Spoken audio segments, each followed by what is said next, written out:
কি রে বন্ধু, তুই বেরি খাস? তুই কি জানিস বেরি খাওয়া স্বাস্থ্যের জন্য কত ক্ষতিকর?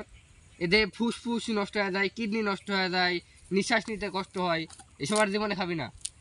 বন্ধু শোন, তোরে আমি একটা মেয়ার নাম্বার দেবো, তোর সাথে প্রেম করবো। হ্যাঁ হ্যাঁ, আচ্ছা আমি নাম্বারটা দিচ্ছি, তুই মিস করলো। হ্যাঁ নাম্বারটা তুল, 01323842509। হ্যাঁ এই নাম্বারে ফোন দেবো, বুঝলি? ফোন দে। হ্যালো, এই নাম্বার ইমন দিছে।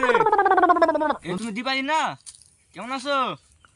আচ্ছা এই বন্ধু তাহলে তুই থাক, আমি যাই। আচ্ছা, ভালো আছো তো? খাওয়া দাওয়া করছো? এই ইমন নাম্বার দিছে, ইমন দিছে নাম্বার। কিন্তু আমি তোমাকে এখন ভালোবাসি, বুঝছো? আমি তোমাকে এখন ভালোবাসি, আমি তোমাকে অনেক। বন্ধু তোর প্রেমের কি অবস্থা বন্ধু?